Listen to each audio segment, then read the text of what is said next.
রানা রফ এই জঙ্গিকে নিয়ে তো আমরা অনেক আপডেট আপনাদের দিয়েছি, কিন্তু রানা রফের পর ফের জালে আইএসআই জঙ্গি। না, একজন নয়, দুজন নয়, তিনজন জঙ্গি এবার জালে।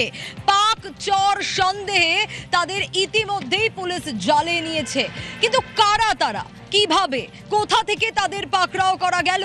রানা রফ সম্বন্ধে চাঞ্চল্যকর তথ্য একের পর এক আমরা পেয়েছি। এদের সম্বন্ধেও কি জানা যায় জানবো। রৌনক রয়েছে আমার সঙ্গে। রৌনক, পাক চর সন্দেহে একজন দুজন নয়, রানা রফের পরে আইএসআই এজেন্ট আবারও পাকড়াও, এবার তিনজন। এরা কারা, কোথা থেকে, কিভাবে গ্রেফতার? দেখা একেবারে জানিয়ে রাখবো, গতকালকেই কোচবিহারের সাহেবগঞ্জ থেকে এই তিনজনকে গ্রেফতার করে রাজ্য পুলিশের স্পেশাল টাস্ক ফোর্স। তিনজনের মধ্যে দুজন কোচবিহারের বাসিন্দা, একজন বিহারের কিষানগঞ্জের বাসিন্দা। এরা হলেন নাসির উদ্দিন, রফিকুল এবং সাফিকুল। এই সাফিকুল তিনি আদতে কিষানগঞ্জের বাসিন্দা এবং অভিযোগ আসছে দীর্ঘদিন ধরে তারা একটি ভিন্ন মডিউলে গুপ্তচর বৃত্তি এখানে করছিল। পাকিস্তানি যে আইএসআই তাদের সঙ্গে সরাসরি চরবৃত্তির সঙ্গে একটা অভিযোগ এদের বিরুদ্ধে এসছে। সন্দেহ ছিল এসটিএফ এর আগে থেকেই এদের যে রাডার সেটা এসটিএফ এর তরফ থেকে ট্র্যাক করা হচ্ছিল, কারণ বিভিন্ন জায়গায় ছড়িয়ে ছিটিয়েছিল এদের এই মডিউল। বিশেষ করে যেভাবে ভারতের সঙ্গে পাকিস্তানের এই পাক এজেন্টরা ভারতের বিভিন্ন স্লিপার সেলে যারা রয়েছে, ভারতে যে চরবৃত্তির জন্য যাদেরকে এখনো ধরা হয়েছে এসটিএফ এর তরফে, তাদের সঙ্গে এরা কিভাবে যোগাযোগ করত, এই যোগসূত্র যখন এসটিএফ এর তরফ থেকে খোঁজ করা হয়, এসটিএফ এর তরফ থেকে তদন্তে নেওয়া হয়, সেই জায়গায় কিন্তু এই মডিউল সামনে আসে। এরা একেবারে ভিন্নভাবে সিম কার্ড পাচার করে এই মডিউলে চক্র চালাতো এবং এদের মধ্যে তিনজনকেই গতকালই কোচবিহারের সাহেবগঞ্জ থেকে রাজ্য পুলিশের স্পেশাল টাস্ক ফোর্স গ্রেফতার করে। এবং তোমাকে জানিয়ে রাখবো, শুধু এই তিনজন নয়, এর পেছনে একটা বড় র্যাকেট কাজ করছে, যারা বিভিন্ন জায়গায় ছড়িয়ে ছিটিয়ে রয়েছে, এমনটাই এসটিএফ এর অনুমান। এদেরকে জিজ্ঞাসাবাদ করে সেই গুপ্তচর বৃত্তি যে র্যাকেট, সেই র্যাকেটের ইতিমধ্যে হদিশ চালানোর চেষ্টা করছে রাজ্য পুলিশের স্পেশাল টাস্ক ফোর্স। বেশ রৌনক, সঙ্গে থাকো। খুব গুরুত্বপূর্ণ একটা বিষয় রয়েছে, এই যে যারা গ্রেফতার, রশিদুল, নাসির উদ্দিন আর শফিকুল, জাল নোট চক্রের সঙ্গেও ধৃতরা জড়িত থাকার সন্দেহ। অপর প্রতিনিধি শুভঙ্কর রয়েছে আমার সঙ্গে। শুভঙ্করের কাছে জানতে চাইবো, শুভঙ্কর, তোমার ওখানে কি আপডেট পাওয়া যাচ্ছে? কখন এদেরকে আদালতে পেশ করা হবে?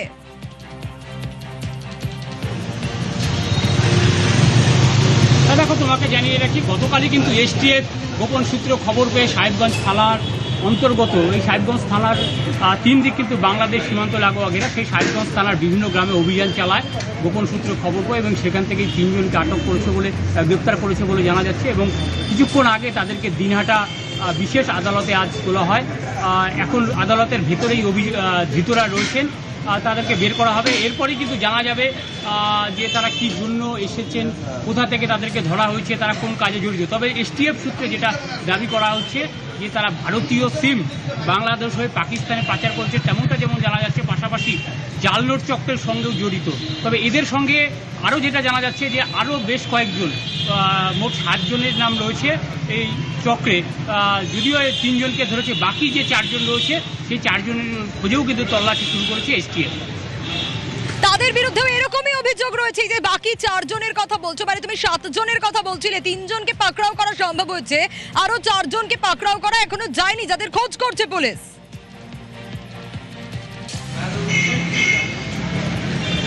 দেখো, একেবারেই কিন্তু এসটিএফ এর যে স্পেশাল টিম, সেই টিম তারা দিনহাটা 2 ব্লকের সাহেবগঞ্জ থানার বিভিন্ন এলাকায় বিভিন্ন গ্রামে অভিযান চালাচ্ছে। এই বাকি যে 4 জন আছে তাদের খোঁজে তল্লাশি চালাচ্ছে। যেহেতু 3 জনকে তারা ধরতে পেরেছে, এই 3 জনকে জিজ্ঞাসাবাদ করে বাকি যে 4 জন আছে তারা কোথায় আছে, কি কাজ করতো, তাদেরকে জিজ্ঞাসাবাদ করলেই কিন্তু বাকিদের যে ধরাটা সহজ হবে বলে এসটিএফ মনে করছে। বেশ,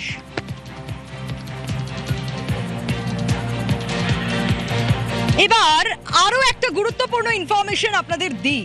চিকেন স্নেক, হ্যাঁ, এই চিকেন স্নেকের কাছেই জঙ্গি মডিউলের খোঁজ। এই চিকেন স্নেক 22 কিলোমিটারের পথ শিলিগুড়ি করিডোর যা খুব ইম্পর্টেন্ট, সেই চিকেন স্নেকের কাছে জঙ্গি মডিউলের খোঁজ এবং দেশের নিরাপত্তার ক্ষেত্রে আমরা জানি যে এই চিকেন স্নেক অত্যন্ত গুরুত্বপূর্ণ। আর সেখানেই পাক চর সন্দেহে ধরপাকড়, যে আপডেট আপনাদের জানাচ্ছিলাম, কোচবিহারের সাহেবগঞ্জ থেকে এসটিএফ এর জালে 3 জন। আর চিকেন স্নেকে পাক চীনের বরাবরই যে কুনজর রয়েছে সেটা আমরা সকলে জানি। বরাবর পাক চীনের কুনজর রয়েছে এই চিকেন স্নেকের দিকে, এবং যখন এই চিকেন স্নেকের আশপাশ থেকেই জঙ্গি মডিউলের খোঁজ পাওয়া যায় তখন স্বাভাবিকভাবেই নানা প্রশ্ন উঠতে শুরু করে।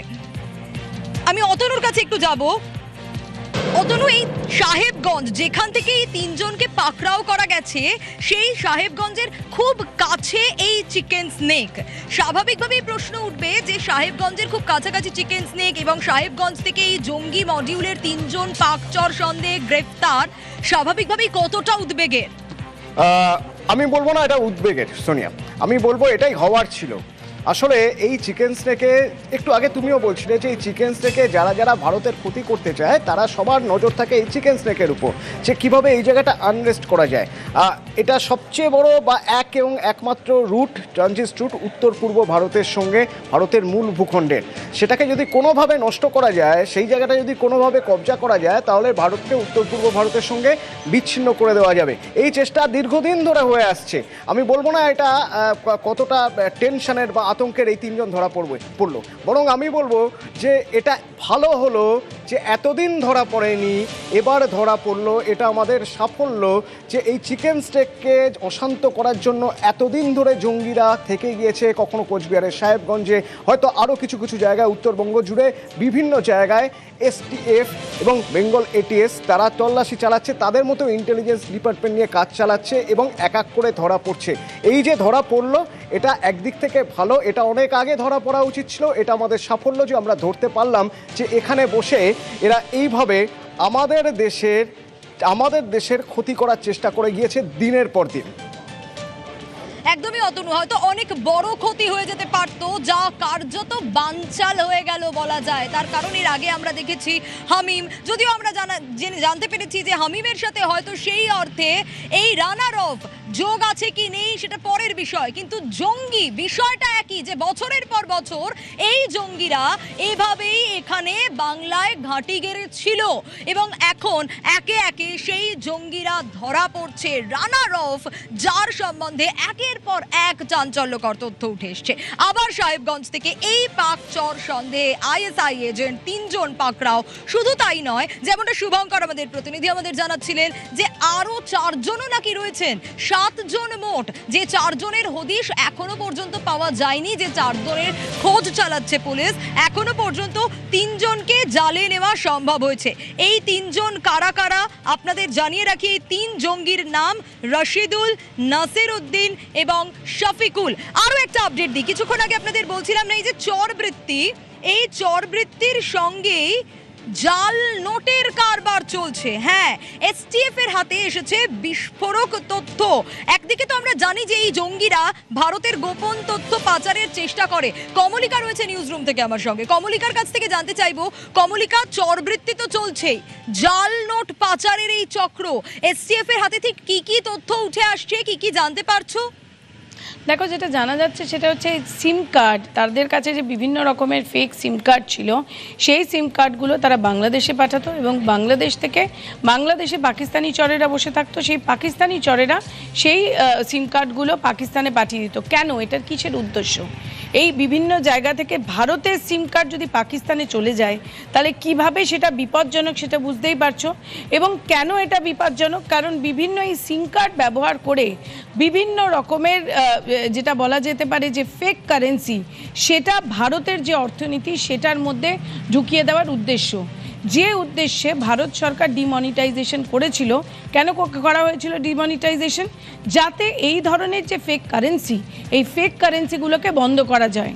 এই যে বিষয়টা, যেটা এই আবার যে এরা একটা চেষ্টা শুরু করেছে যে ভারতবর্ষের অর্থনীতিকে আঘাত করার যে একটা চেষ্টা সেটাকে প্রতিহত করছে বেঙ্গল এসটিএফ, এবং তারা টিপ অফ পেয়ে, এবং আমরা জানি যে যেহেতু কেন্দ্র রাজ্য এখন একেবারে হাতে হাত মিলিয়ে কাজ করছে, এই ইন্টেলিজেন্স তাদের কাছে ছিল এবং সেখান থেকে এই জায়গায় গিয়ে তারা এদেরকে গ্রেপ্তার করে, এই 3 জনকে গ্রেপ্তার করে। এবং আমরা দেখেছি যে গত 2 মাসে দফায় দফায় গ্রেপ্তার হয়েছে, যেরকম একদিকে হামিম গ্রেপ্তার হয়েছে, তারপরে রানার অফ গ্রেপ্তার হয়েছে, এবং এখানে এই 3 জনকে গ্রেপ্তার করা, এই জায়গাটা সীমান্তের খুব কাছাকাছি জায়গা, চিকেন স্নেকের কাছাকাছি জায়গা, কিন্তু উদ্দেশ্য অর্থনীতিক, ভারতের যে অর্থনীতি তাকে টার্গেট করা, আর উদ্দেশ্য হচ্ছে লুক অর্থাৎ টেররাইজ ইস্ট, এই পলিসিটা এরা নিয়ে চলছে। কিন্তু আমরা যেটা জানতে পারছি যে ভারতের গোয়েন্দা বাহিনী এবং রাজ্যের গোয়েন্দা বাহিনী, তার সঙ্গে সঙ্গে এসটিএফ এবং স্পেশাল ফোর্স, তাদের জন্য এটা খুব বড় জয়, কারণ তারা এইভাবে এদেরকে একেবারে যেটা বলে যে ধরতে পেরেছে, এবং এদের যা যা প্ল্যান ছিল সেই সমস্ত প্ল্যান কিন্তু বানচাল হয়ে গেছে, এমনটাই জানা যাচ্ছে। বেশ কমলিকা, এই যে কমলিকাও যে সিম পাচারের তথ্য দিচ্ছিল, এসটিএফ এর হাতে যে বিস্ফোরক তথ্য উঠে এসছে, আপনাদের জানিয়ে রাখি ভারত থেকে পাকিস্তানে সিম পাচার হয়ে যেত। হ্যাঁ, বাংলাদেশে থাকা যেসব পাক এজেন্টরা ভারতের সিম বিক্রি হতো তাদের কাছে, আর সেই সিমই কি ঘুরপথে পাকিস্তানে চলে যেত। কিভাবে চক্রটা কাজ করত, রনক রয়েছে আমার সঙ্গে। রনক, যেমনটা আমরা জানতে পারছিলাম কমলিকার কাছ থেকেও, যে ভারত থেকে পাকিস্তানে সিম পাচার হতো এবং বাংলাদেশে এইসব যারা এজেন্টরা রয়েছে কোথাও কি তাদের থেকেই ঘুরপথে পাকিস্তানে যেত। এই চক্র কিভাবে কাজ করত, কারণ এটা তো দেশের জন্য বড় ক্ষতির জায়গা, যে ক্ষতি হয়তো আরো বড় ক্ষতি হতে পারতো, যা বানচাল হয়ে গেল। একদমই, এসটিএফ আগে এদের মোডাস অফ অপারেন্ডি কিন্তু ধরে ফেলেছিল যে ভারতীয় এরকম সিম কার্ড পাকিস্তানে পাচার হচ্ছে, কারা পাচার করছে। এই বিষয়টি যখন এসটিএফ তদন্তে নামে তখনই কিন্তু এই 3 জনকে গ্রেফতার করা হয়। মূলত এদের কি কাজ ছিল, এরা ভারতের থেকে বিভিন্ন অর্থাৎ দেশের মধ্যে থাকা বিভিন্ন যে সিমের কোম্পানি সেখান থেকে বেআইনিভাবে প্রচুর সিম কালেক্ট করতো। সেই সিমগুলো তারা সীমান্ত লাগা অঞ্চল থেকে বাংলাদেশে থাকা পাক এজেন্ট গুপ্তচর যারা ছিল তাদের হাতে পৌঁছে দিত। একটা বড় চোরাচালান চক্র। সেইখানে সিম কার্ড পৌঁছে যাওয়ার পরই বাংলাদেশ থেকে সরাসরি পাক আইএসআই শীর্ষকর্তা বা পাক আইএসআই গুপ্তচর যে যে জায়গায় ছড়িয়ে ছিটিয়ে রয়েছে সেখানে পৌঁছে যেত এই ভারতীয় সিম কার্ড। এবার সেখানে পৌঁছানোর পর সেখান থেকে ফোন করা হতো ভারতে বা ভারত সীমান্ত লাগা বিভিন্ন দেশে থাকা পাক গুপ্তচরদের। অর্থাৎ যে নেটওয়ার্ক কাজে লাগার জন্য, নেটওয়ার্ককে সক্রিয় করার জন্য ভারতীয় সিম কার্ডের ব্যবহার করতো পাক আইএসআই, এবং গুপ্তচর বৃত্তির জন্য যে সিম কার্ডগুলো ব্যবহার করতো সেই সিম কার্ড সাপ্লাই দিত এই 3 জন। এবং তোমায় জানিয়ে রাখি বাংলাদেশ থেকে সরাসরি পাকিস্তানে, পাঞ্জাব এবং নেপালেও এই সিম কার্ডগুলি চোরাচালান করা হতো, যাতে করে কিনা তাদের এই যে গুপ্তচর বৃত্তির যে নেটওয়ার্ক, সেই নেটওয়ার্ক তারা সর্বক্ষণ অ্যাক্টিভ রাখতে পারে। এবং এরকম ভুয়ো প্রচুর সিম কার্ড তারা বিগত বেশ কয়েক বছর ধরে এরকম চোরাচালান করে গেছে, এবং তারপরে কিন্তু এইভাবে বিগত বেশ কয়েক বছর ধরে এই কাজ চলতো। হ্যাঁ, বাংলায় যেভাবে জঙ্গিরা আস্তানা গেড়েছিল এবং এখন যেভাবে একের পর এক জঙ্গি পাকড়াও হচ্ছে, তাতে বেশ কয়েক বছর ধরে যে কাজ চলছে তা বলার অপেক্ষা রাখে না। আমার সঙ্গে সহকর্মী অতনু রয়েছে নিউজ রুম থেকে, অতনুর কাছেই যাব। অতনু, ভারতের সিম কার্ড পাচার হয়ে যাওয়ার অভিযোগ পাকিস্তানে, ভারতের সিম কার্ড নিয়ে পাকিস্তানে কি হতে পারে, ভারতের সিম কার্ড পাকিস্তানে কিভাবে ব্যবহার হতে পারে, কেন এই সিম পাচার? এই মডিউল একটা অদ্ভুতভাবে কাজ করতো। মানে আমি খুব সহজভাবে যদি বলি, তাহলে আমি কাউকে ফোন করছি এবং তার সিম কার্ড ভারতেরই, তাহলে তিনি ভারতে না থেকে যদি পাকিস্তানেও থাকেন, থাইল্যান্ডে থাকেন, তিনি বাংলাদেশে থাকেন, চট করে গোয়েন্দাদের সন্দেহ হবে না। সাইবার ক্রাইম বিশেষজ্ঞ যারা রয়েছেন তারা চট করে বুঝতে পারবেন না, তারা মনে করবেন দেশের মানুষের সঙ্গে কথা বলছে, কারণ দুটোই তো ভারতের সিম। কিন্তু সেই ভারতের সিম চলে যাচ্ছে পাকিস্তানে। এখনো পর্যন্ত যা যা নেটওয়ার্ক পাওয়া যাচ্ছে, জানা যাচ্ছে পাকিস্তানের পাঞ্জাব প্রভিন্স, সেই পাঞ্জাব প্রভিন্স থেকে অপারেট করা হতো। এবার ওই সিম দিয়ে পাকিস্তানের জঙ্গিরা বা আইএসআই চর তারা আমাদের এখানের মডিউলে যারা রয়েছে তাদের সঙ্গে যোগাযোগ করতো। স্বাভাবিকভাবে যদি কেউ ইন্টারসেপ্ট করে তো কি করবে, সে জানবে যে একটা ভারত সরকারের সিম এবং আরেকটা ভারত সরকারের সিম, এই দুটো সিমের মধ্যে কথোপকথন হচ্ছে। তাদের মধ্যে একজন যে পাকিস্তানের সেটা চট করে ধরা সম্ভব হবে না। সেই জন্যই ফেক নথি দিয়ে, জাল নথি দিয়ে একের পর এক ভারতীয় সিম বা আমাদের দেশের সিম পাচার করে দেওয়া হতো পাকিস্তানে, সেটা কখনো নেপাল ঘুরে বাংলাদেশ ঘুরে চলে যেত পাকিস্তানের পাঞ্জাব প্রভিন্সে। সেখান থেকে যারা চরবৃত্তি করতেন বা সেখানকার যারা মডুলার যারা রয়েছেন আইএসআই এর, তারা সেখান থেকে এখানে যারা চর রয়েছে ওই সিমের মাধ্যমেই যোগাযোগ করত, যাতে চট করে ধরাই যেত না ফোন আসছে পাকিস্তান থেকে, নথি যাচ্ছে পাকিস্তানে, মেসেজ হচ্ছে পাকিস্তান থেকে, আবার রিপ্লাই আসছে ভারত থেকে পাকিস্তানে, বোঝা যেত না। তাহলে কি বোঝা যেত? মনে হতো ভারতেরই দুই প্রান্ত থেকে হয়তো কথাবার্তা আদান প্রদান চলছে বা মেসেজ চালাচালি চলছে। বোঝা যেত না যে আসলে পাকিস্তান চরবৃত্তি করছে ওখান থেকে আমাদের সিম দিয়েই। সেই জন্য ভারতীয় সিম দরকার পাকিস্তানের আইএসআই এর। একেবারে অতনুঠিক যে কথা বলছিল আমাদের দর্শকদেরকেও জানাবো একটু, এই যে ভারত থেকে পাকিস্তানে সিম পাচার হয়ে যাওয়া, লজিকটা কিন্তু তারা একেবারে অন্য রকম ভাবে ভাবতো, তা বলার অপেক্ষা রাখে না। অতনু, ইতিমধ্যে শান্তনু সোম রয়েছে আমাদের সঙ্গে, তোমার প্রশ্ন। শান্তনুদা, happy independence day. Happy independence day to you too. আজ ব্রেকিং নিউজ, 3 জন আইএসআই চোর সন্দেহে ধরা পড়েছে একেবারে চিকেন স্নেকের কাছ থেকে, এবং এটা নিয়ে একটা উদ্বেগ আর চতুর্দিকে আশঙ্কা ছড়িয়ে পড়েছে। আমার মনে হয় এটা সাফল্য যে এতদিন ধরে ঘাঁটি গেড়ে বসে থাকাদের আজ এই স্বাধীনতা দিবসের দিনেই আমরা সুখবর পেলাম যে অন্তত 3 জনকে ন্যাপডাউন করা সম্ভব হয়েছে, 3 জনকে ধরা সম্ভব হয়েছে। আপনার কি মনে হয়? হ্যাঁ, সুখবর তো বটেই, তবে এরা এটা 3 জন হচ্ছে যেটাকে ইংরেজিতে বলে টিপ অফ দ্য আইসবার্গ। এরা অনেকদিন ধরেই ঘাঁটি ঘেড়ে বসে আছে নানা জায়গাতে, এবং আমাদের চিফ অফ ডিফেন্স স্টাফ যে ওই 0.5 ফ্রন্টের কথা বলেছিল, এরা হচ্ছে সেটারই পার্ট। এবং আমার আর একটা বক্তব্য আছে, সেটা হচ্ছে যে লোকাল সাপোর্ট ছাড়া তো এরা এতদিন ধরে এখানে থেকে অপারেট করতে পারবে না। সুতরাং এদেরকে ধরার সঙ্গে সঙ্গে এই লোকাল সাপোর্টের ইনভেস্টিগেশনটাও খুবই জরুরি আর কি এর সঙ্গে। শান্তনুদা, আমি এটুকু বোঝার চেষ্টা করবো একটু আপনার থেকে। আমরা এতদিন ধরে দেখতাম বাংলাদেশ থেকে জঙ্গিরা আসছে, একটা রুট, যে রুটটা হচ্ছে বাংলাদেশের জঙ্গিরা এখানে জেএমবি জঙ্গি হোক বা এসআইরা তারা চলে আসতো বাংলাদেশ থেকে, এখন দেখছি নেপাল থেকে আসছে, কেন? হ্যাঁ, খুব স্বাভাবিক ব্যাপার। কারণ হচ্ছে যে নতুন সরকার আসার পর থেকে এই আমাদের ইন্দো বাংলাদেশ বর্ডারের ওপর আরো বেশি নজর বেড়েছে, এবং ফেন্সিং আরো শক্ত হচ্ছে। সুতরাং এই অবস্থাতে যেটা হচ্ছে সেটা হচ্ছে আমাদের আইএসআই এর নজর গিয়ে পড়েছে ইন্দো নেপাল বর্ডারের ওপরে। কারণ আমাদের ফ্রেন্ডশিপ ট্রিটি অনুযায়ী ইন্দো নেপাল বর্ডার যথেষ্ট ওপেন এবং উন্মুক্ত বর্ডার, এবং আসা যাওয়া করাটা খুব একটা শক্ত নয় আর কি। ওই একটু একটা আইডি কার্ড দেখালো বা অনেক সময় সেটাও দেখানোর প্রয়োজন পড়ে না, সেই হিসেবে যাতায়াত চলে। সুতরাং ওরা সহজ করতে বেছে নেবেই। সেই হিসেবে ইন্দো নেপাল বর্ডার এখন আমাদের জন্য একটা থ্রেট হয়ে দাঁড়াতে পারে। আর তাহলে কি আমাদের বাংলাদেশের মতোই আমাদের এই ওপেন বর্ডার তত্ত্ব থেকে সরে আসা উচিত নেপালের সঙ্গে? দেখুন, ব্যক্তিগতভাবে আমার মত অতি অবশ্যই তাই। কারণ নেপাল আমাদের বন্ধু রাষ্ট্র, এবং সেই ক্ষেত্রে হিন্দু রাষ্ট্র বটে।